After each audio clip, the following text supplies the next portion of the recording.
Bom, agora já começou a gravação, então hoje a gente tem aqui as atividades do projeto Internet e Relações Internacionais, que é promovido pelo LABRE, e que está agregando uma série de pessoas interessadas no assunto. A gente pediu para a Jaqueline Trevisan Pigato, que além de ser uma ex-estudante, né, que veio, ex-aluna que veio do curso de RI, fez mestrado, faz doutorado, segue no tema, e a Jaqueline, que já é conhecida de vários de vocês aí, ela vai falar hoje sobre regulação de plataformas e os desafios da governança global da internet. Então, a ideia aqui é não só estimular o debate desse tema, né, mas também estimular os estudantes a acompanharem o tema mais sistematicamente, não só, vou me atualizar. Eu acho que, no mínimo, atualizar é muito importante. E aqui ninguém melhor do que a Jaqueline. Eu vou pedir para a Jaqueline, daí quando ela for falar, Jaqueline, faz uma autoapresentação falando do que você faz, o que você acha, porque às vezes tem muita gente que te conhece, tem gente que nunca te viu, né? Não participou do curso que já houve de governança global da internet, né? Então você faz essa apresentação. E aí uma forma de estimular que haja um acompanhamento mais sistemático e às vezes até mais envolvimento de alguns de vocês. A gente vai depois desse evento, a gente vai deixar um convite para um outro evento, né, já meio engatilhado. E então acho que é isso. Preciso falar mais alguma coisa, Júlia, Ana? É isso aí, né? Então vou passando direto para a Jaqueline. Jaqueline, antes de você começar, eu agradeço imensamente você estar colaborando. Acho que é importante o tema, ficou extremamente importante, a gente estava conversando sobre isso. E o estudante de RI aqui, tem gente, parece que também de outras áreas, direito, história, serviço social. É um tema que é cativante, mas, em particular, no campo das relações internacionais, é um tema desafiador, em todos os aspectos, né? Então, eu agradeço enormemente você estar colaborando com a gente aí no projeto. Obrigado, Jaqueline. Legal. Obrigada, professor. Obrigada ao pessoal do Labre pelo convite. Fico super feliz em participar aí das atividades. Até queria estar me envolvendo mais nas atividades do Labre, mas fica difícil, né, conciliar tudo. Mas eu gosto muito do trabalho, né, que o Labre faz, e ter esses debates, assim, acho super necessário, né, porque é uma coisa que, como o professor falou, no campo das RI ainda é muito novo, né, apesar de não ser um tema tão recente assim, mas para as relações internacionais, de modo geral, é recente, ainda não é uma coisa consolidada que a gente tem fácil assim na sala de aula. E o professor Mariano sempre incentivou muito, né, esse tema, desde quando eu comecei a graduação, quase 10 anos já. Caramba, faz tempo. E então, muito legal ter essas conversas assim. E, bom, eu vou me apresentar então rapidinho para quem ainda não me conhece. Bom saber que tem pessoas aqui também de outros cursos, né, não só de RI, pessoal de Direito, História. Inclusive, esse é um tema que falar de governança da internet é um tema multidisciplinar, né? Não é só... É impossível você falar, por mais que eu siga uma perspectiva das RI, né? Não é só RI, tem muita coisa do direito envolvida, inclusive se algum ponto eu falar alguma besteira aí do direito, o pessoal do direito já pode me corrigir, porque sempre tem essas questõezinhas, né? Eu vou compartilhar minha tela aqui também, que eu preparei uma apresentaçãozinha, né? Só para eu não me perder aí nas ideias. Mas então, meu nome é Jaqueline, eu sou atualmente doutoranda em Ciências Sociais pela Unesp de Araraquara. Eu sou formada em RI pela Unesp de Franca, fiz mestrado em RI também pelo Programa Santiago Dantas, inclusive com o professor Mariano, né, me orientando. E hoje eu também trabalho como pesquisadora na Associação Data Privacy Brasil de Pesquisa, né, uma organização aí do terceiro setor, sem fins lucrativos, que trabalha pelo ativismo em direitos digitais aqui no Brasil. E, inclusive, além de pesquisa em si, a gente trabalha muito com incidência, e eu estou fazendo parte de um time lá para tentar internacionalizar as ações da ONG para fora. Então, a gente está olhando muito para o sistema ONU, enfim, para processos internacionais que estão acontecendo. Então, o que eu vou trazer aqui para vocês hoje é uma mistura da minha pesquisa de doutorado com as percepções também e os acompanhamentos que eu faço na ONG, né, no dia a dia da ONG. Então, é claro que é uma fala, né, de caráter pessoal, eu não falo em nome da ONG nem nada disso. Vou falar mais, assim, de percepções que eu trago da minha pesquisa mesmo, né, do acúmulo que a gente vem tendo ao longo dos anos. E aí, bom, me pediram para falar de regulação de plataformas, e aí eu montei uma proposta aqui para tentar resumir um pouquinho, assim, do debate, né? Então, vou fazer uma introdução rápida aí para falar dessa explosão do tema de moderação de conteúdo, né? Porque que esse ano o negócio parece que explodiu, todo mundo só fala disso, na mídia a gente vê muito esse tema. Vou tentar falar um pouquinho do porquê desse termo regulação de plataformas, que na verdade é um termo super amplo, que abrange muito mais coisa do que só moderação de conteúdo, né? Que tem sido o foco dos debates. E aí vou trazer um pouquinho do debate internacional, como que isso está acontecendo, por exemplo, na Unesco, que a Unesco está com uma iniciativa que chamou muita atenção recentemente, como que isso está sendo debatido nos Estados Unidos, na União Europeia, né, que são exemplos mais próximos da gente. E aí vou falar um pouquinho do debate nacional, que inclusive quando a gente tinha marcado esse evento anteriormente, estava numa loucura para aprovar o PL 2630 aqui no Brasil, né, que é o PL das fake news. E até agora a gente não conseguiu aprovar ainda, então não vou estar tão desatualizada assim a apresentação. Mas é um debate que está muito quente, né? Então vou tentar resumir um pouquinho do que é que está acontecendo nesse debate, e aí a gente pode, né, abrir para uma conversa, todo mundo participar. Então, quando eu comecei, né, pensar assim para esse evento, falar o que eu vou falar, né? Eu pensei, nossa, por onde eu começo, né? Porque é muita coisa, né? Então, queria trocar essa ideia com vocês, né? Já pensou a gente falar sobre moderação de conteúdo, sobre liberdade de expressão, sobre como funciona a internet? É muita coisa, são muitos elementos que estão aí em jogo. E aí eu comecei a pensar um pouco em contexto. Então eu trouxe algumas imagens aí para a gente pensar um pouquinho em contexto do porquê que agora está esse desespero de que, nossa, precisamos regular as plataformas, sendo que esse é um debate que já existe na internet desde que a internet existe, né? A internet comercial, com os usuários ali postando as coisas, blogs, enfim, depois redes sociais. O que a gente teve de recente aí que esquentou esse debate, né? Então, aquela invasão do Capitólio, né? O ataque ao Capitólio lá no 6 de janeiro, nos Estados Unidos.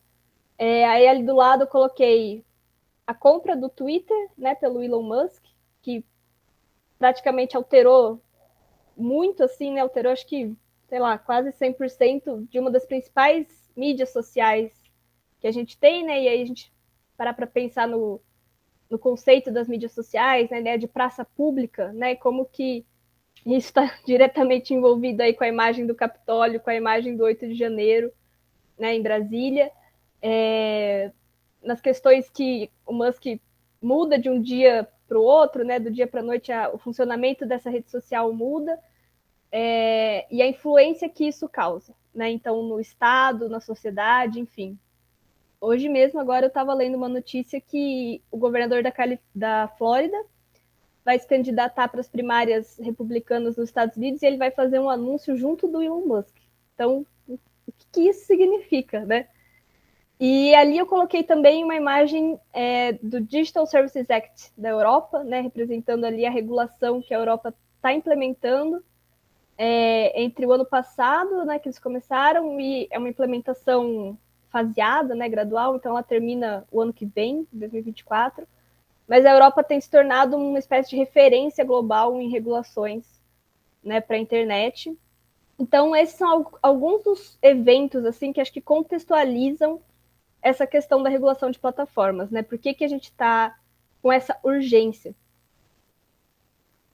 E aí eu trouxe também alguns elementos, né? Que são só alguns, são, claro que tem muito mais que isso, para a gente pensar do que a gente está falando quando a gente fala em regulação de plataformas. Então, primeiro, definição, né?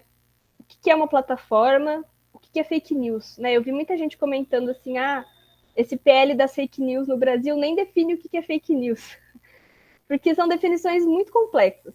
E, na verdade, o nome PL das fake news aqui, depois eu vou falar um pouco melhor sobre ele, mas ele não trata exclusivamente de desinformação, e ele é muito mais abrangente. Na verdade, o nome certo da lei é a Lei de Liberdade, Transparência e Responsabilidade, uma coisa assim na internet, é um longo nome. Né? Então, fake news foi o que pegou, né? Porque está no linguajar aí mais popular, a própria mídia, os jornalistas acabam trabalhando com esse termo. Mas se você parar para pensar e trabalhar nessas definições, nesses conceitos, a dificuldade já começa aí. Né? Então, você pode definir a plataforma como, né, um serviço que vai conectar dois tipos de grupos. Né? Então, um cliente e um fornecedor de serviços, um publicitário, um político e o eleitor. Então, são vários elementos que estão compondo essa plataforma, por exemplo. E a gente sabe que a gente usa várias plataformas todos os dias com intuitos diferentes, né? Então, por mais que o foco aqui seja mídias sociais, né? Então, que seja o Twitter, o Facebook, o Instagram. Se você vai falar de WhatsApp, por exemplo, ele é diferente dessas que eu mencionei antes, porque ele é uma plataforma de mensageria, né? Então, é um serviço diferente. O Telegram, o Discord, que agora entrou no jogo também, o pessoal, Orlando Silva, né, que é o deputado relator do PL aqui, falou, não, eu vou dar um jeito de pôr o Discord na lei, porque surgiu a preocupação do Discord. Então, e aí você tem outras plataformas que nem são tão... que tem uma comunicação, mas que não é o foco. Por exemplo, aplicativos de transporte, aplicativos de aluguel de casas, enfim, você tem inúmeros serviços, as próprias plataformas de streaming, né, para você consumir conteúdo audiovisual, também são plataformas. Né? Elas estão conectando um serviço, estão fornecendo um serviço e conectando pessoas de grupos diferentes. Então, tem toda essa questão conceitual para o início de conversa. Né? O PL 2630 ele coloca logo no primeiro capítulo algumas dessas definições. Então, ele olha para isso. E aí você vai falar do quê? De transparência, porque você quer entender o funcionamento dessas plataformas. Né? Então, muito do que se coloca, e isso não é de hoje, tá? Isso já vem sendo falado assim há muitos anos em fóruns de governança da internet, enfim.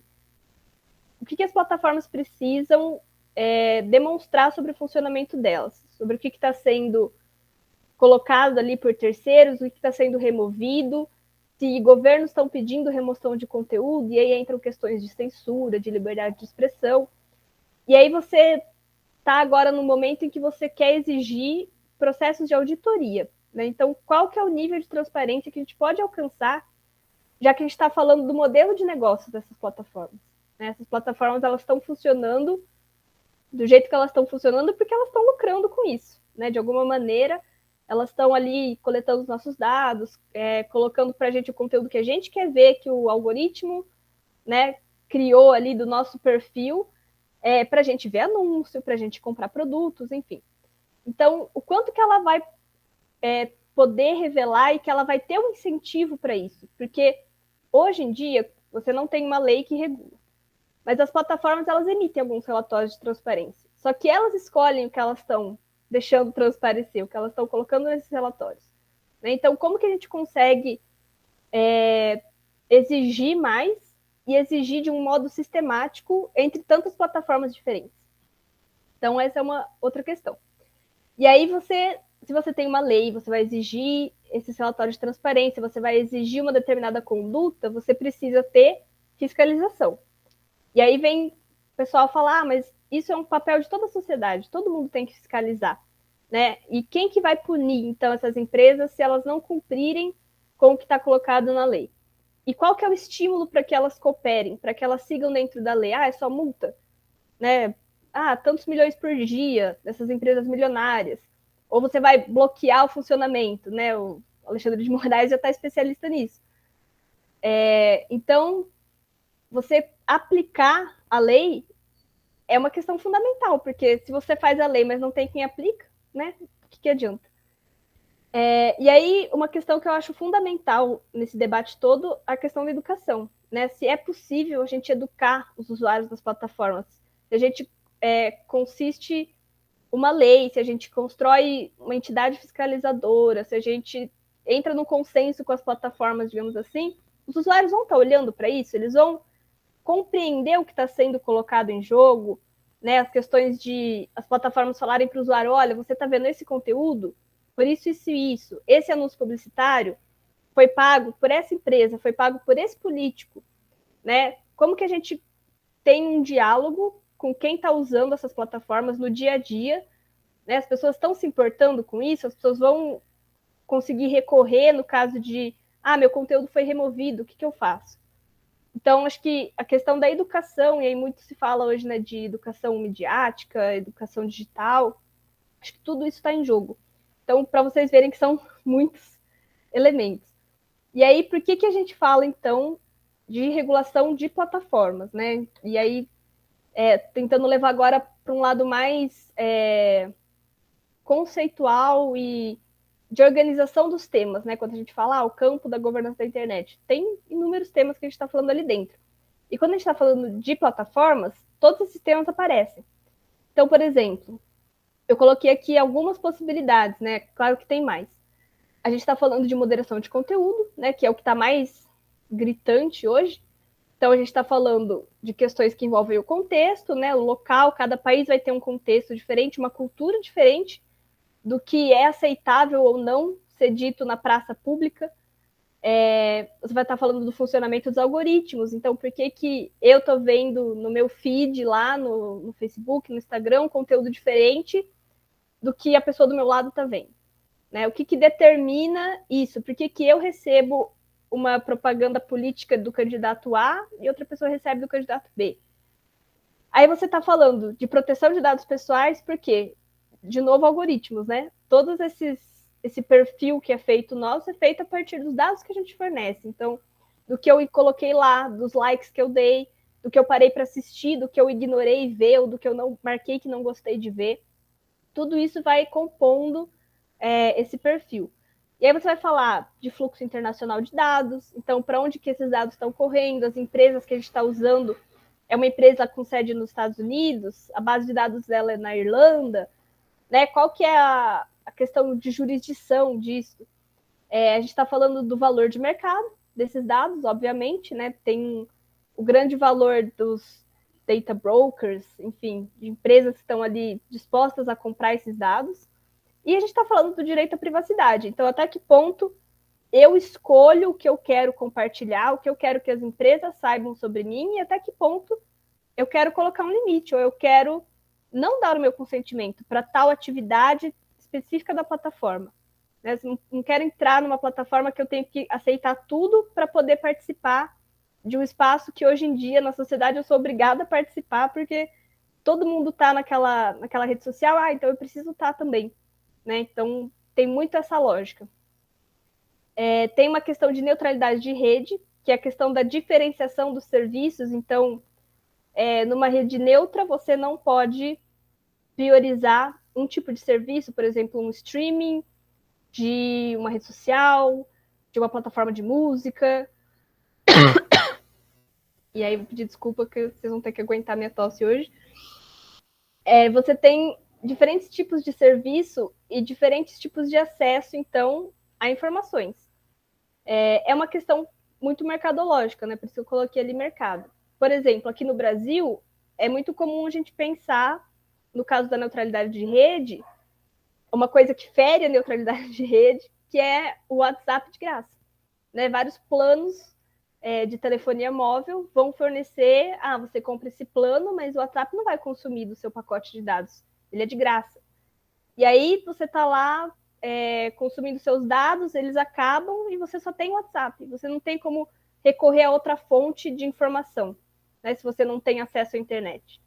Então, até que ponto isso também não influencia a pessoa ficar presa em determinadas plataformas, né, onde essas plataformas fazem acordos com as operadoras de telefonia, de internet, e ela vai estar mais sujeita à bolha daquela plataforma, aos grupos de WhatsApp, a determinadas informações ou desinformações que ela não vai ter acesso ao Google ou ao DuckDuckGo para ir lá pesquisar. E aí você entra na questão de concorrência, porque toda essa questão do mercado, a gente está falando do quê? Muito de concentração, né? De concentração de dados, de concentração de informações em poucas plataformas. E aí você gera poucas opções para os usuários.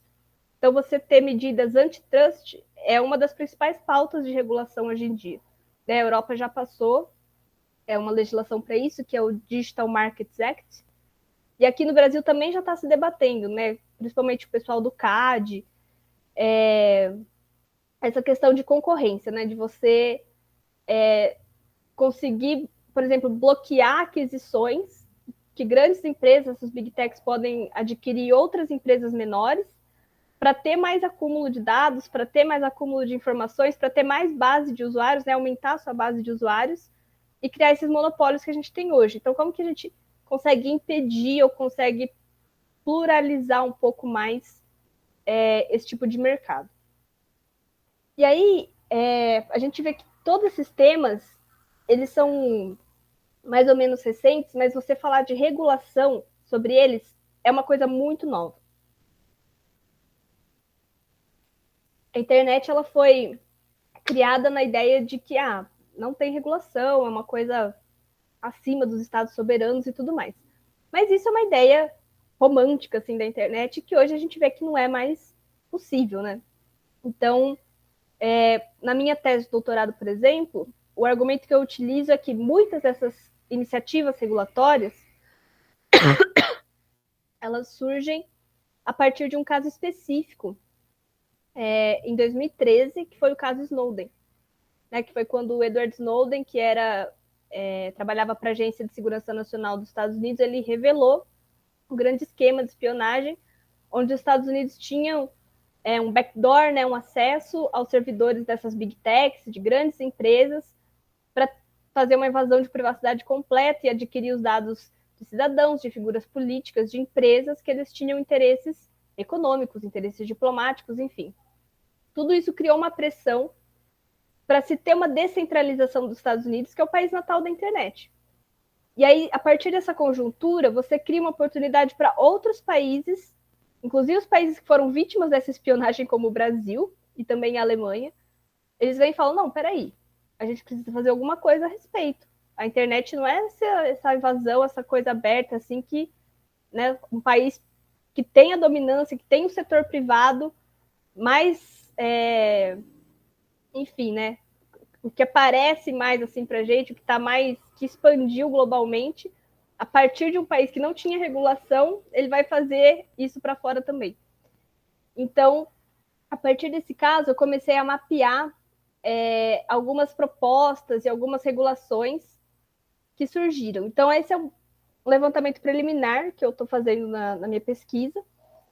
E aí eu trago para vocês verem algumas iniciativas, principalmente falando de Brasil, até dos Estados Unidos, né, e organizações internacionais, mas principalmente da União Europeia e da China, né, que é um player que vem também crescendo, porque acabou ultrapassando a inovação tecnológica que os Estados Unidos meio que liderou todo esse tempo na história. A China passou de copiar para inovar, e agora também inovar em termos de regulação. Então, por exemplo, lá em 2013, né, a China já inaugura essa iniciativa do Belt and Road, né, que ela constrói infraestrutura de comunicação, ela tem vários países parceiros, países não só na Ásia, que participam dessa iniciativa. A OCDE é uma instituição que, desde os anos 80, já trabalha com questões de privacidade, e aí, em 2013, eles fazem a primeira atualização dessas diretrizes de privacidade. Em 2014, um ano depois do Snowden, a China inaugura sua própria conferência sobre a internet, que ela chama de Conferência Mundial da Internet. Isso vem acontecendo anualmente, tá? Começou como um fórum, e agora parece que está se expandindo para se tornar uma organização internacional, então um espaço mais burocratizado. Também em 2014, aí, nas esteiras das revelações do Snowden, o Brasil cediu o Net Mundial, que foi uma iniciativa para propor aí princípios e diretrizes para a governança global da internet, e aprova o Marco Civil da Internet, que é a nossa lei basilar para o funcionamento da internet e que vira uma referência mundial. Aí, em 2015, a União Europeia invalida o acordo que eles tinham com os Estados Unidos para troca de dados, que era o Safe Harbor. A China emite a sua lei de segurança nacional. Tem essa iniciativa de Bunzen, que vem dentro daquela World Internet Conference. Você tem o ISIS Plus 10, que é o World Summit for Information Society, né, a cúpula mundial da sociedade da informação, que aconteceu lá em 2005. Então, ela veio ter uma renovação, né, mais 10, pela ONU, né, um fórum que é o UIT, que é a União Internacional de Telecomunicações, tem um mandato para acompanhar as linhas de ação desse fórum. A Unesco faz uma conferência que chama Connecting the Dots. Então, a Unesco já que apareceu esse ano, né, mas ela já está há muito tempo fazendo conferências, emitindo documentos, também falando sobre questões de privacidade, de liberdade de expressão. Em 2016, a gente tem a transição da IANA, que é uma questão totalmente diferente, mas que ganhou um boom também depois do Snowden, né, sobre ter uma supervisão, tinha, né, uma supervisão do Departamento de Comércio dos Estados Unidos sobre o controle de números IPs e websites da internet, né, pela ICA. Então, esse controle, essa supervisão acaba, esse contrato em 2016. A União Europeia e os Estados Unidos fazem um novo acordo de transferência de dados, que é o Privacy Shield, e a OCDE faz uma reunião de nível ministerial sobre economia da informação. Eles têm vários termos, hoje estão usando digital economy, enfim, para falar dessa questão da internet, das regulações e como que isso está envolvido em economia. Aí, continuando, porque a lista é grande. Pra vocês verem que eu coloquei ali, as iniciativas pipocaram, né? Tipo, começou a aparecer muita coisa. A China, em 2017, emite uma lei de cibersegurança. Os Estados Unidos inicia essa iniciativa Clean Network, que o Trump falou que não podia mais ter produto chinês nos Estados Unidos. A China inaugura sua Rota da Seda digital em 2018. E aí eu até destaquei em negrito. A União Europeia coloca sua Regulação Geral de Proteção de Dados, que é uma lei que vai ter efeitos extraterritoriais, ela acaba sendo muito influente no mundo inteiro. E essa lei só foi possível de sair do jeito que ela saiu por conta do caso Snowden, porque até então a União Europeia queria reformar uma diretiva que eles já tinham de proteção de dados, mas o lobby das empresas americanas era muito forte. E com o caso Snowden, esse lobby caiu totalmente, então a União Europeia conseguiu fazer uma lei muito rígida, né, para o que a gente tinha até então. Aí a União Europeia também já vem com um plano de ação contra a desinformação nesse ano. A ONU estabelece um painel de alto nível para o que eles chamam de cooperação digital, e o Brasil também aprova a sua Lei Geral de Proteção de Dados em 2018. A da União Europeia, na verdade, ela foi aprovada em 2016, mas ela entra em vigor em 2018. Aí, em 2019, você também tem iniciativas da União Europeia para dados abertos, questão de informação no setor público. A ONU faz um relatório, que é o da Era da Interdependência Digital, a partir daquele painel. A Unesco vem trazer indicadores de universalidade da internet. Então, vocês veem que isso está acontecendo tudo ao mesmo tempo. Cada ano que passa, vem mais organizações, mais atores que não param de trabalhar essas iniciativas. 2020, iniciativa de segurança de dados da China. Aí cai de novo o acordo Europeia e Estados Unidos de transferência de dados. Estados Unidos expande aquela aliança, né, de Clean Network para outros países também não aceitarem tecnologia chinesa. A ONU emite um roadmap, né, um caminho a ser seguido para a cooperação digital. E a União Europeia faz um grande plano de ação para a educação digital, aí também em 2020. Aí, para a felicidade, né, de quem pesquisa, assim, o tema, está fazendo um doutorado em pleno 2021 e 2022, 2022 vem com um monte de regulação, né? Então, em 2021, a China emite a sua lei de proteção de dados, que eles chamam de proteção de informações pessoais. Vem outra lei de segurança de dados na China. A União Europeia também faz um programa aí para conectividade. Então, em 2022, a gente tem muita coisa que acontece, né? Mais uma lei da China, inclusive essa de funcionamento de algoritmos, que é uma grande novidade, porque no Ocidente você não tem nada até então parecido. A União Europeia emite um ato, né, sobre cibersegurança, e aí vem essa dobradinha aí, que é o grande tchan da União Europeia agora, que todo mundo fala. O Digital Services Act, que é o que trata a moderação de conteúdo, e o Digital Markets Act, de concorrência. Questão de governança de dados, questão de direitos digitais, códigos de boas práticas de desinformação. Esse CBPR Fórum dos Estados Unidos está muito relacionado ao comércio digital. Os Estados Unidos também emite uma declaração para o futuro da internet, só para mostrar, ó, estou aqui, não estou emitindo nenhuma regulação, mas declaração assim tem de monte. A ONU estabelece um painel de liderança aí para o IGF, que é o Fórum de Governança da Internet. Aquele evento da China faz uma declaração falando que vai se transformar numa organização internacional. E aí, esse ano até agora, a Unesco faz a sua conferência Internet for Trust para emitir regulações sobre moderação de conteúdo, sobre regulação de plataformas. E os Estados Unidos lançam uma estratégia de cibersegurança nacional. E o que é engraçado é que os Estados Unidos não têm uma lei federal de proteção de dados, que é uma coisa que vem sendo discutida há muito tempo lá, mas eles acabam fazendo outras estratégias e diretrizes que dependeriam, teoricamente, de uma lei de proteção de dados, mas eles passam por cima disso, porque, claro, o lobby do setor privado lá é muito forte. Então, como que está o debate internacional com tudo isso que está acontecendo? No caso da regulação de plataformas, a gente, né, destaca aí 3 casos, então. O caso dos Estados Unidos, porque a história começa lá, né? Pela seção 230, onde as plataformas não são responsabilizadas pelos conteúdos postados por terceiros. No Brasil, a gente tem o Marco Civil da Internet de 2014, onde as plataformas são responsabilizadas se elas não cumprirem uma ordem judicial específica para remover determinado conteúdo. Então, as questões elas passam para o Poder Judiciário para serem resolvidas. E a União Europeia, com esse ato dos serviços digitais, onde eles criam entidades que eles chamam de trusted parties, né, entidades confiáveis, para sinalizar um conteúdo que precisa ser removido. Então, são entidades que vão ser credenciadas, que passam por uma série de critérios, entidades como ONGs, centros acadêmicos, que vão sinalizar para a plataforma: esse conteúdo não é legal, precisa ser removido. Então, a gente tem modelos, né? E aí eu fui pesquisar, será que tem alguma diretriz, assim, um pouco mais, né, anterior a isso? Porque esse tema não é tão novo, assim, né, falar de moderação de conteúdo na internet. E eu achei esse plano de Rabat da ONU, que é de 2012, onde ele estabelece alguns critérios para falar de liberdade de expressão, questão de moderação de conteúdo.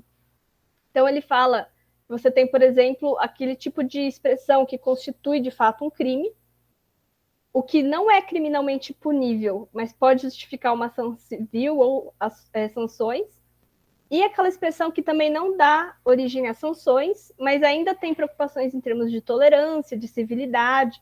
Então, para vocês verem, né, são questões muito subjetivas e que dependem muito de contexto.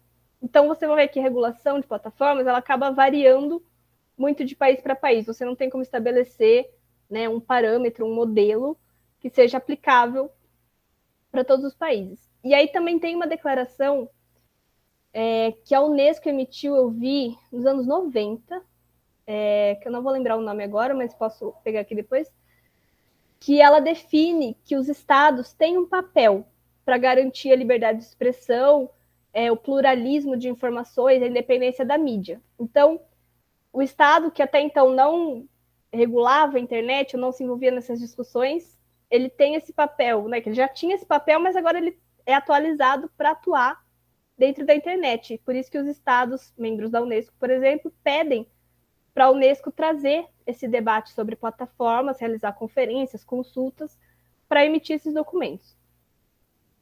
É uma fase que a gente chama, agora na governança da internet, de retorno do Estado, né? Porque é um ator que estava ali o tempo todo, que emite algumas diretrizes, algumas ações pontuais, mas que até então não regulava, e agora ele passa a regular.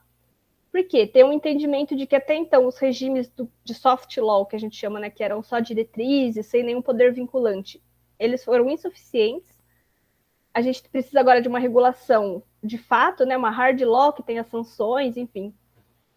E a gente teve também experiências de regimes independentes, como o Oversight Board do Facebook, né, que o Facebook ele cria esse comitê de supervisão para analisar casos de moderação de conteúdo e que ele fala que é independente da empresa, mas que a gente vê que até agora não surtiram tantos resultados assim. Então, é uma espécie de autorregulação e cujos parâmetros, as diretrizes, elas vão sendo modificadas conforme os acontecimentos acontecem. Então, conforme a gente tem um ataque no Capitólio, um ataque lá em Brasília. Aí essas plataformas acabam agindo meio que no calor do momento e não tem muitos parâmetros ou critérios bem estabelecidos para o que deve ser feito. Então, tem ainda uma necessidade de cooperação internacional e de entendimentos comuns, né, do que a mesma plataforma que atua em diferentes países, o que elas têm de comum que ela pode estabelecer como parâmetros para serem seguidos. E aí a gente tem também outras iniciativas, né, ao longo do tempo que foram sendo feitas em termos de soft law, né? Então, como os princípios de Santa Clara são bem famosos, foram atualizados agora recentemente. A Christchurch Call, que foi depois daquele atentado na Nova Zelândia, né, de Christchurch, que o cara fez um atentado e transmitiu ao vivo, acho que no Facebook. Enfim, você tem alguns documentos que pautam princípios e tudo mais, mas não tem poder vinculante. E quem que está pedindo regulação? Não são só os estados. O próprio setor privado está pedindo regulação. Eu coloquei aqui uma fala do Nick Clegg, que é o responsável pelas políticas públicas da Meta, e ele já foi, acho que do gabinete do primeiro-ministro na Grã-Bretanha, se não me engano. E ele fala, né, a internet precisa de novas regras, desenvolvidas e acordadas por instituições democraticamente eleitas, e empresas de tecnologia precisam certificar que seus produtos e práticas sejam desenvolvidos de maneira responsável, né, o que leva em consideração o seu possível impacto na sociedade. Isso começa, mas de modo algum termina com a concretização de pessoas, não de máquinas do comando, porque tem muitas críticas do tipo, a inteligência artificial faz a moderação de conteúdo. E a gente sabe que não é bem assim, tem muitas pessoas empregadas nessa função, mas a gente sabe também que essa fala dele é para inglês ver. Sem fazer a piadinha aí com o fato dele ser inglês, mas porque altera o modelo de negócios deles, né? Esse impacto que ele fala na sociedade acaba alterando o próprio modelo de negócio das plataformas. Acho que a gente está com um áudio vazando aí.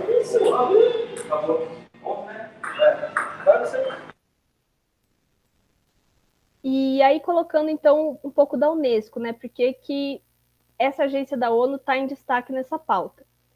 E aí, retomando, né, as questões de qual que é o papel de uma instituição internacional, né, para promover diálogo, para promover a socialização dos atores, para ser esse espaço de debate. A Unesco, ela coloca que, como ela tem um mandato, né, sobre liberdade de expressão, privacidade, educação, né, cultura, eles colocam que você ter, por exemplo, uma harmonização dos relatórios de transparência dessas plataformas ia ajudar o trabalho deles, né, para você ter uma consistência de identificar boas práticas, identificar o que precisa ser melhorado em questões de, por exemplo, de liberdade de expressão, de segurança para jornalistas. Então, eles promovem essas iniciativas, eles falam muito em integridade da internet, porque eles sentem que no mandato deles tem uma responsabilidade de você ter informações íntegras, de você ter um combate à desinformação, né? Então, tudo isso é colocado, e aí eles promovem, agora eles estão promovendo essas diretrizes para a regulação de plataformas. Então, um documento que está aberto para consulta pública, enfim. Eles trazem especialistas, esse ano levaram o Felipe Neto para falar na conferência, e o Felipe Neto ele falou, tragam mais influenciadores, porque a gente está vivendo do modelo de negócio das plataformas, né? E no caso dele, ele falou, eu quero mudar isso, porque eu não quero que a internet seja esse ambiente hostil, esse ambiente perigosíssimo que a gente está vivendo, né? E pensando em crianças, enfim. Então, a gente vê que tem uma série de atores compondo esse debate e tentando colocar alguns parâmetros, algumas bases comuns para que aí os países possam regular. E aí, vou falar um pouquinho agora, porque já são 6h15, o tempo está voando. Vou falar um pouquinho do debate que está acontecendo aqui no Brasil, do PL 2630. Bom, esse é um debate que está acontecendo ao mesmo tempo nos 3 poderes. Então, por que está, né, um cenário de muita coisa ao mesmo tempo? No Poder Judiciário, a gente está tendo algumas audiências questionando aí a constitucionalidade do artigo 19 do Marco Civil da Internet, que é justamente o artigo que fala que as plataformas só são responsáveis se elas não removerem o conteúdo depois de uma ordem judicial, né? Então, tem essa questão que ataca diretamente o Marco Civil. Aí, pelo Poder Executivo, né, depois do 8 de janeiro, a gente teve medida provisória que acabou caindo antes mesmo de ser remetida sobre ações das plataformas, o Ministério da Justiça fazendo portaria, né, emergencial, agora com o contexto dos ataques nas escolas, com base no Código de Defesa do Consumidor, já que não existe ainda uma lei aplicável a esse contexto, onde ele falou que as plataformas tinham, sim, uma responsabilidade, porque foi uma questão de falar que não tinha segurança no produto que estava sendo fornecido, né? E o produto é a plataforma em si. E no Poder Legislativo a gente tem essa discussão do PL das fake news, né? O 2630. E aí, qual que é a questão que está pegando agora? O Marco Civil da Internet, que é uma lei basilar, eu diria, ele já traz, então, essa previsão de responsabilidade, né? Depois de uma medida judicial. E aí ele tem duas exceções que as plataformas devem remover sem medida judicial, que são questões de direitos autorais e questões de imagens íntimas. Então, essas são questões muito objetivas, né, que a plataforma consegue identificar e remover. Agora, o que está sendo colocado na proposta do 2630 é você adicionar mais exceções que as plataformas teriam um dever de cuidado. E eu acho que esse termo, na verdade, já até caiu na última versão do texto que foi apresentado, porque eles estão mudando o texto toda semana, praticamente. Eu acho que esse termo caiu, mas seria você ampliar essas exceções no sentido de que tem outras situações que as plataformas precisam remover o conteúdo sem esperar a ordem judicial. Então, seriam questões dos riscos sistêmicos, né? Riscos para a saúde pública, para a integridade física das pessoas, que são questões mais subjetivas, são mais difíceis de você identificar. E aí, hoje, a gente tem um cenário onde a decisão vai para o judiciário sobre remoção de conteúdo ou não. E nesse modelo, a decisão poderia ficar na mão das plataformas. Então, a gente, na verdade, vai dar mais poder para elas determinarem o que é possível ser retirado e o que não é. Então, esse é o grande embate. Para as plataformas não terem mais poder sobre isso, a questão do órgão regulador, como eu coloquei lá atrás, né? Quem fiscaliza a lei? É a questão que está travando a aprovação do PL. Porque você não quer concentrar esse poder no governo, ou você não quer concentrar esse poder nas plataformas. Então, quem que é o órgão regulador que vai aplicar, que vai determinar isso? E aí estão fazendo muitas comparações, né, desse PL com a lei europeia. E a diferença, eu acho que tem vários pontos em comum, mas a diferença acho que está bem nessa questão da regulação. Porque ali no DSA da União Europeia, eles colocam que, eles chamam de protocolos de crise, né? Esses riscos sistêmicos. Eles falam que tem um comitê de serviços digitais, né, que vai implantar esses protocolos de crise, e aí vai ter uma coordenação pela Comissão Europeia. Enquanto que no PL, ele não identifica exatamente quem que vai instaurar esse protocolo, quem que vai fazer esse acompanhamento. A versão que saiu agora não foi a última versão, mas a penúltima do texto, colocava várias menções à entidade autônoma de supervisão, né? Você tem um órgão regulador autônomo, independente do governo, mas ele não especifica exatamente quem é esse órgão regulador. É uma entidade que poderia ser criada posteriormente, depois que a lei fosse aprovada. E isso é uma questão ruim, você aprovar uma lei sem ter definido, né, quem que vai aplicar. Então, essa é a questão que está travando mais hoje o debate. Tem muito debate colocando que esse papel pode ser do CGI, que é o Comitê Gestor de Internet no Brasil, que não é, por natureza, uma entidade com esse poder de regular. E aí colocam a Anatel, que já é uma entidade reguladora de telecomunicações no Brasil, mas que também não tem nenhuma expertise em temas de regulação de plataformas, né? A Anatel cuida de conectividade, de infraestrutura, enfim. E aí tem uma proposta mais recente que chegou para o deputado Orlando Silva, que vem da OAB para criar um sistema regulatório, então que envolvesse não só a OAB, mas que envolvesse membros de outros órgãos, como a própria Anatel, o CGI, a ANPD, que é a Autoridade Nacional de Proteção de Dados. Enfim, seria um sistema, né, uma rede de regulação composta por diferentes entidades, e aí cada uma nas suas determinadas atribuições. Então, além de ter essa aplicação, né, dos protocolos de crise, tem também a questão da exigência dos relatórios de transparência, né, que hoje a gente está dependendo muito do que a empresa escolhe compartilhar. Então, você ter uma entidade reguladora é bom para determinar e tentar harmonizar, né, essa questão da transparência, do que as plataformas estão trazendo e que as medidas possam ser tomadas a partir dessas informações. E aí, por fim, gente, eu já vou terminar. Acho que a questão que eu coloco aqui é que o Brasil ele já foi, né, uma referência mundial nesse tema, com o Marco Civil lá em 2014. A Dilma, na época do Snowden, levou para a ONU, eles aprovaram uma resolução de direito à privacidade na era digital, enfim. O Brasil já foi um modelo nesse tema. E aí veio, né, uma grande crise institucional interna, com o impeachment da Dilma em 2016, a gente acabou ficando sem política externa nos últimos 4 anos. Então, agora, a expectativa de se o Brasil vai voltar a ocupar esse espaço, né? Então, a gente tem, por exemplo, os debates na Unesco, onde o Brasil estava super presente no evento lá esse ano. Inclusive, teve uma fala do presidente Lula que foi lida na abertura do evento. A ONU está promovendo esse Pacto Global Digital, uma série de consultas esse ano para ser emitido no ano que vem, esse documento, que vem junto ali da Agenda 2030. O G20, que esse ano está com a presidência da Índia, ano que vem a presidência do Brasil. Então, a gente está na expectativa de ver quais os temas da agenda digital vão estar sendo priorizados pelo Brasil dentro do âmbito do G20. E o ano que vem também a ONU promove essa cúpula do futuro, que imagino que vai, né, colocar essas principais pautas da agenda global para uma espécie de consenso, uma declaração, enfim, assinada pelos Estados-membros. E o que está sendo discutido nesse Pacto Global Digital provavelmente vai cair dentro dessa cúpula do futuro. Então, são as expectativas que tem aí esse ano, para o ano que vem, dos processos que estão acontecendo. Acho que isso também está muito relacionado, né, no âmbito internacional com a Agenda 2030 da ONU e os Objetivos de Desenvolvimento Sustentável.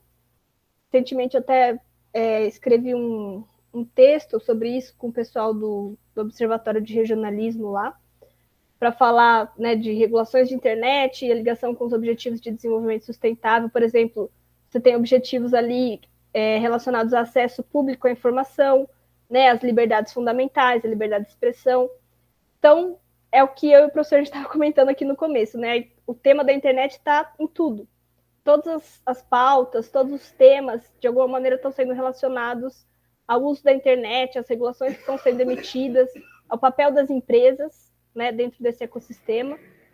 Enfim, espero que eu tenha conseguido trazer um pouco do panorama. Não sei se eu passei tempo, se eu passei, vocês me desculpem, mas é isso. Agora a gente fica aberto aí para conversar e tirar dúvidas, enfim, trocar ideias. Perfeito, Jaqueline. Agora, eu não sei se tem, aí a gente abre aí algumas questões, perguntas. Eu tenho um monte, mas eu não quero falar. Se alguém não falar, eu vou falar, né? Eu não sei como é que ficou, Júlia, se a Ana vai só no final, se ela assume aqui, ou eu fico nessa gerência de pergunta também.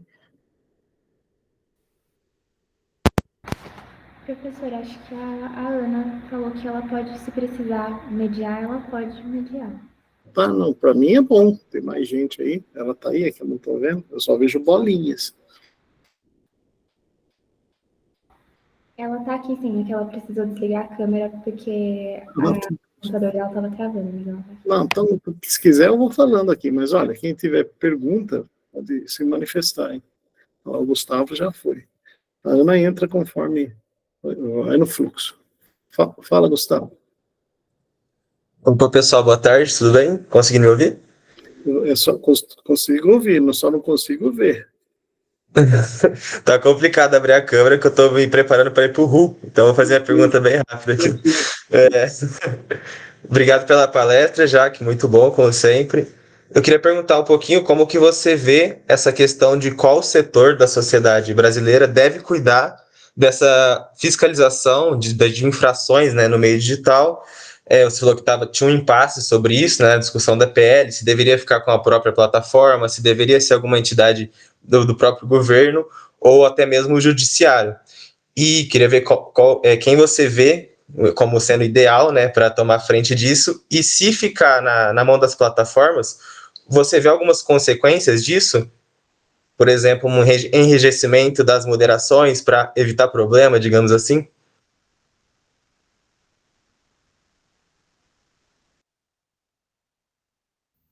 Eu respondo já ou vocês querem fazer uma rodada? Tá no mudo, professor. Se tiver alguém, eu acho que você poderia responder, a não ser que tenha alguém gatilhado. Tá. Você vai responder. Beleza. Então, Gustavo, essa é a pergunta de $1 milhão, assim, né? Quem que deve ser a entidade reguladora, no caso desse PL aqui no Brasil? Idealmente, eu penso que deve ser criada uma nova entidade, né? Um novo órgão. Mas é que nem o professor estava comentando no começo, né? Até que isso seja feito, vai se passar anos, assim. Isso não dá para ser criado, né, da noite para o dia.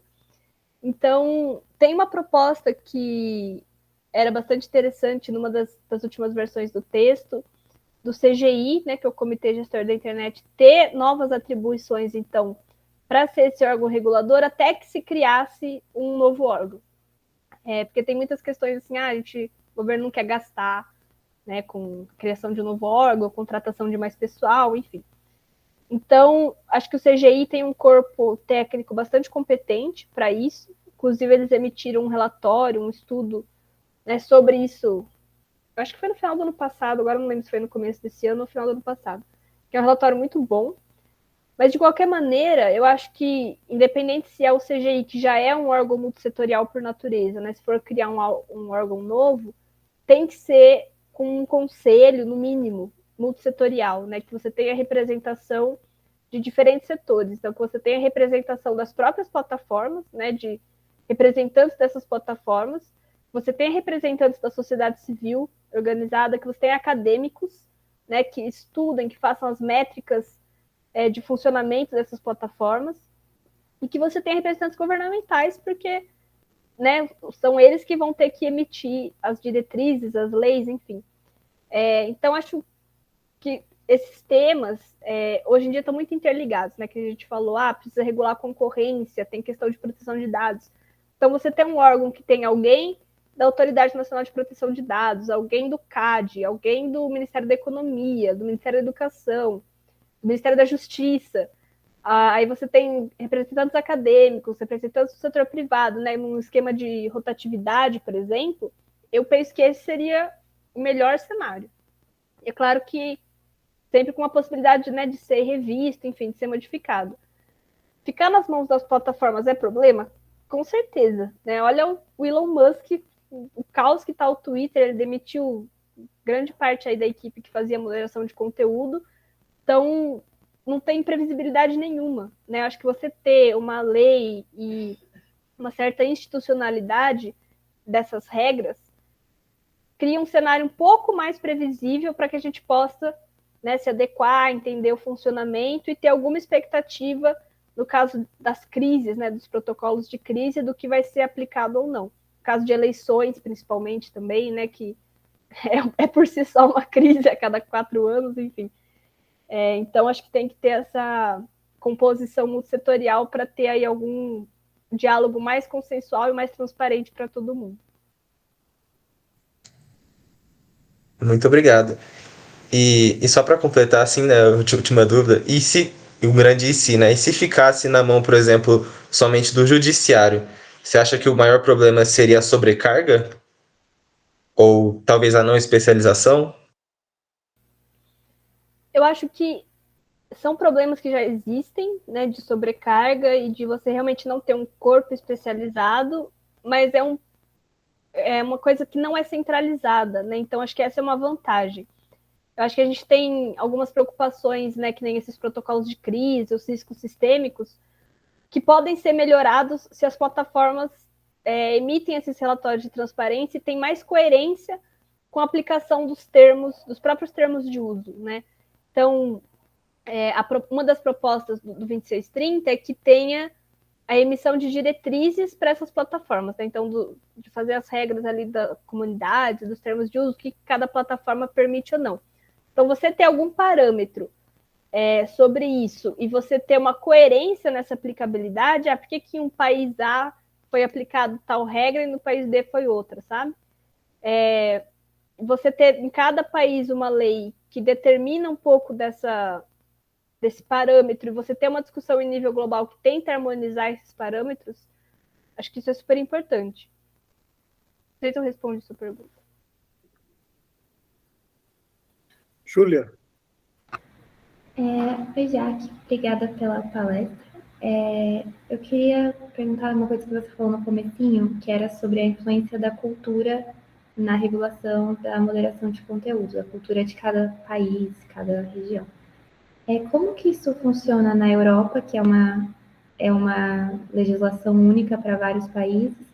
Como que isso funcionaria também no Brasil, que é um país muito grande e tem culturas diferentes dentro do mesmo país? Então, Júlia, na verdade, apesar da Europa emitir, né, ali, a Comissão Europeia ter a legislação para o bloco, tem países que têm a sua própria legislação nacional também sobre moderação de conteúdo. Então, na Alemanha tem uma bem famosa, que é a NetzDG, que é muito criticada, porque ela é muito específica. E aí eu não vou saber te falar exatamente como funciona, porque eu nunca me aprofundei nessa pauta. Mas a Inglaterra, que também saiu, né, da União Europeia, agora está debatendo uma lei sobre segurança online, e eles trazem esse termo do dever de cuidado também. Então, mesmo que você tenha essas diretrizes gerais, e o DSA, que é a lei do bloco, ela olha mais para riscos sistêmicos, né? Então, por exemplo, pandemia, né, de Covid, aí a desinformação sobre saúde pública e tudo mais. Dentro dos países, você pode ter também legislações específicas que vão determinar alguns direcionamentos mais específicos mesmo, né, para determinados conteúdos. Aí, desculpa que eu não sei te falar mais especificamente assim sobre isso. Obrigada. Isabela. Oi, Jaque. Tá me ouvindo? Então, a minha pergunta é meio parecida com a da Júlia também, mas eu queria saber mais do lado das plataformas. Esse modelo europeu, como que as plataformas reagiram a isso, né? Porque teve essa revolta tão grande, porque eu lembrei do Telegram, que mandou mensagem para todo mundo, falando que a democracia estava em risco, vigilância permanente, esse tipo de coisa. E aí, talvez seja porque eu não estou tão por dentro do assunto, mas no modelo que, salvo engano, vai começar ainda, né, a ser aplicado na Europa em agosto. Também gerou essa revolta? Quais são as diferenças que fizeram todas as plataformas ficarem contra aqui no Brasil, se também está rolando isso lá fora? Ótima pergunta, Isa. Eu confesso que eu também não sei te responder exatamente assim, se tem um porquê, mas da perspectiva que eu vejo, e aí não sei se eu estou inteiramente correta sobre isso, mas tem um lobby, né, das plataformas, tanto aqui quanto lá. Só que eu acho que aqui é mais eficaz. A gente tem a bancada digital, não sei se é esse o nome, mas tem isso aqui no Brasil, né? Tem os parlamentares que estão muito com a narrativa das plataformas, e aqui no Brasil é engraçado porque você cria narrativas muito mais graves e urgentes que mexem com a população. E na Europa eu acho que isso é mais difícil. É uma percepção minha, tá? Não tenho certeza absoluta sobre isso. Mas, por exemplo, aqui no Brasil, uma narrativa que pegou muito agora com o PL 2630 é que ia proibir o discurso religioso, né? E aí tiveram que colocar isso expressamente no texto da lei, tipo, não, a lei não vai proibir o tipo de manifestação religiosa, sabe, nas redes sociais.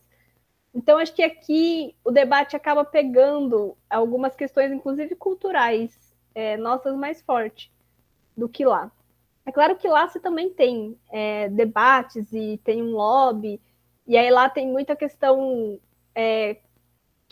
isso que tem também aqui na proposta do PL, né? Mas você tem, as regras são colocadas a partir de uma régua de quantidade de usuários, né? Então, por exemplo, lá na Europa, o DSA, essas diretrizes, essas questões de remoção dos riscos sistêmicos e tudo mais, elas são aplicadas para plataformas que têm mais de 45 milhões de usuários dentro do bloco da União Europeia. Aqui no Brasil, a régua é mais de 10 milhões de usuários no país. Então, aí as plataformas tinham que divulgar o número de usuários que elas tinham, porque muitas não divulgavam, sabe? Então, tem toda essa questão de como que as plataformas vão se adaptar, o quanto que elas vão revelar e cumprir com a lei. E acho que tem essas questões também, né, de o quanto que apela para o debate junto da opinião pública. Entendi, faz sentido. Obrigada. Beleza. Mais alguma pergunta? Eu tenho um monte, mas não vou fazer não, Jaqueline. Principalmente a questão da China. Eu achei interessante. Mais uma, professor. Não sei se poderia. Se alguém tem mais alguma pergunta, pode falar. Então, só uma perguntinha rápida. Me chamou a atenção quando você vai demonstrando a China, porque a China ela é um país muito controlado, né? O tipo de internet é totalmente controlado. E ela foi manifestando, pelo menos, uma preocupação importante quanto a isso, inclusive a controlar o tamanho e o poder das big techs chinesas, né? Aí você falou assim, olha, surpreendeu porque quem está regulando ao modo chinês, de um modo diferente, é a China. E o que você tem para falar sobre isso? Me chamou a atenção. Então, esse é um ponto interessante, porque, que nem eu falei, né, a China era muito conhecida por copiar, né, as coisas, e aí ela avança na questão de hardware, né, e também das próprias plataformas, né, que a gente agora conhece as plataformas chinesas, essas empresas crescem, e aí a China começa a inovar também em termos regulatórios, tanto em termos regulatórios quanto em termos de padrões técnicos, né, eles estão muito infiltrados em organizações internacionais técnicas, como principalmente a União Internacional de Telecomunicações, o IETF, que é um que estabelece protocolos de internet, a própria ICANN. Duas pessoas que tiveram na última reunião da ICANN, uns meses atrás, no México, comentaram comigo a surpresa que eles tiveram de quanto de chineses que estavam lá, e que eles ainda não têm nenhum cargo assim alto na instituição, mas que eles estão ali, e eles estão começando a subir assim da base, sabe? Então, para ocupar esses espaços. O que eu vejo de tendência, principalmente no nível internacional, é que a China ela defende um modelo multilateral para a governança da internet, né? Então, a governança da internet que é tradicionalmente mais multissetorial, que sempre traz ali as empresas, a sociedade civil para o diálogo, a China não, ela leva várias pautas para o sistema ONU, justamente porque ali um país, um voto, né? Ela geralmente faz aliança com a Rússia e outros países, né, de caráter menos democrático, digamos assim, para tentar passar algumas pautas. Por exemplo, uma pauta que está sendo discutida num comitê é de cybercrimes. E aí já começa também pela questão da definição. O que é um cybercrime? Os países ficaram meses discutindo isso, porque não se chega num consenso. Inclusive, eu não lembro agora se foi a China ou a Rússia, eles queriam incluir desinformação como cybercrime. Então, tem uma dimensão muito diferente dos debates que a gente traz aqui, e às vezes eles tentam passar nesses fóruns, nessas instâncias mais multilaterais, essas questões regulatórias que acabam, né, pelo menos até agora, não passaram, né? Outros países vêm vetar, e aí Estados Unidos e Europa, né, têm alianças também, o Brasil está ativo nas discussões, enfim. E internamente eles mantêm esse controle das empresas. Então, eles têm regulações que são aplicadas ali internamente, e, ao mesmo tempo eles estão envolvidos no debate internacional, tentando levar esse modelo, mas em total diálogo com os outros modelos que estão coexistindo. Por exemplo, na questão de adequação de leis de proteção de dados com a Europa. As leis são bem semelhantes. Só que a China tem... E isso não só a China, tá? Não é só exclusivo. Tipo, a gente também tem aqui no Ocidente exemplos de exceções que, em nome da segurança nacional, o Estado acaba tendo um poder ampliado, né? E aí vem a questão do que se encaixa em segurança nacional. Enfim, o que eu estou olhando de China é mais ou menos isso. Interessante. Esse aí dá um debate só desse tema, né? É bem interessante. Fala, Isabela. Posso fazer mais uma pergunta, então? Acho que puxa nessa parte de China, talvez até o professor também. Eu desliguei minha câmera porque minha internet tá meio ruim, tá, gente? Mas é que quando você falou que a China não que tem uma tendência a não fazer essa aliança mais voltada com as empresas, né? Levar em consideração.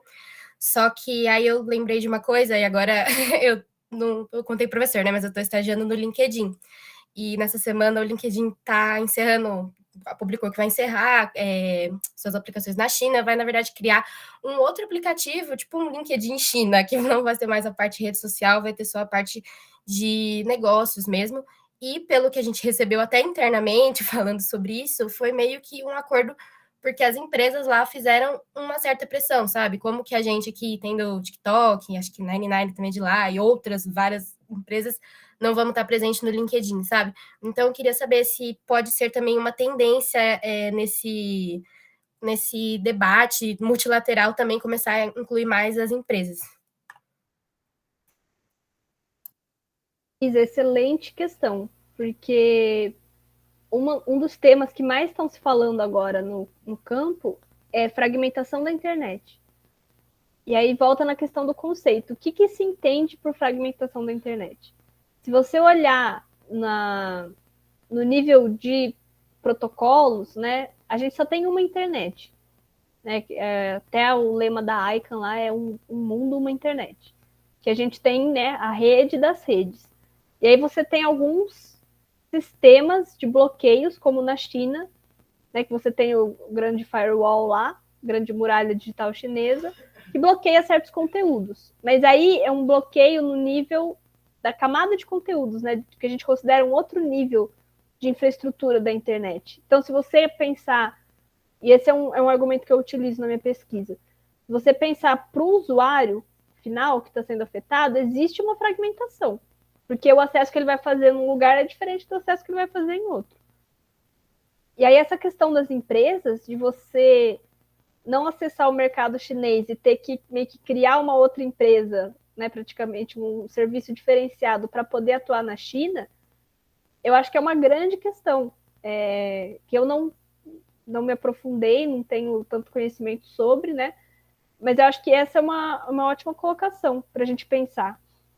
Como que as empresas têm que se adaptar, o que a regulação chinesa está falando sobre isso, para as empresas terem esse, né, trabalho de criar para não sair do mercado chinês.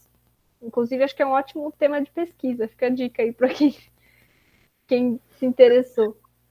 Tudo que envolve China vale a pena. Vale. Até eu queria falar para o grupo aí que esse tema acho que a gente podia colocar na agenda. Sabe, a questão, discutir a internet, vamos dizer assim, entre aspas, chinesa. As empresas, a relação com as big techs, o tipo de regulação, a criação de, vamos dizer assim, de fronteiras digitais, não sei se esse é o termo que usam, né?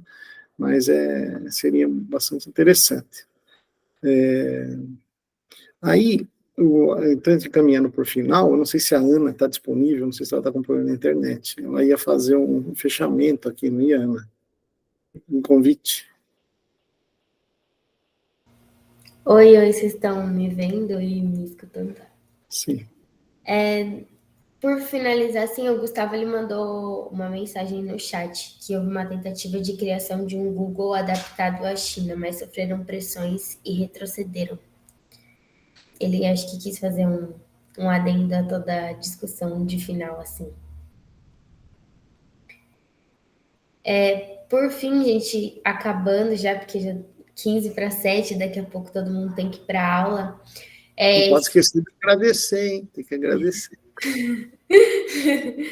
Eu queria agradecer primeiro a Jaqueline pela disponibilidade dela, pela atenção, principalmente por a gente ter remarcado o evento, né, que foi antes da paralisação, depois a gente teve que remarcar, ela foi super atenciosa, enfim, todo o projeto RI e Internet agradece por você ter participado, principalmente porque esse é um dos temas em que o professor fala na tecla toda semana pra gente, fala assim, ó, galera, esse é um tema que vocês têm que estudar mais, tem que não sei o quê. Então, a discussão de hoje foi muito boa. E eu só queria mesmo convidar todo o pessoal que não for, enfim, do grupo, do projeto e não conheça mais ou menos. O Labre tem o projeto que é a Internet RI. Não sei se vocês estão conseguindo ver minha tela. O projeto Internet RI, que começou o ano passado, e, enfim, a gente está estruturando e conseguindo fazer com que esse grupo fique mais autônomo, e por isso a gente queria convidar todo mundo que está participando aqui dessa discussão hoje para conhecer o projeto e saber como que a gente funciona mais ou menos e do que a gente discute.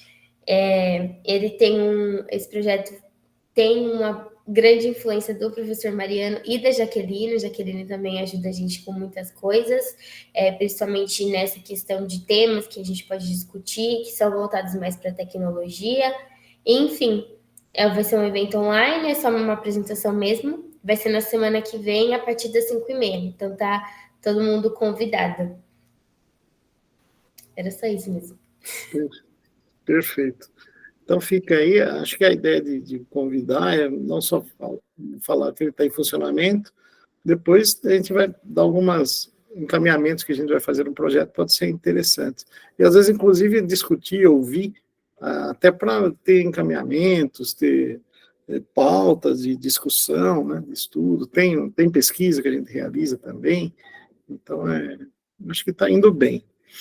Bom, é isso, gente. Eu, então, vou encerrando esse evento aqui, online. Eu agradeço mais uma vez a Jaqueline, a participação de todos, e espero que a gente possa ter contribuído com algo, e a gente aguarda a participação de vocês nos próximos eventos aí.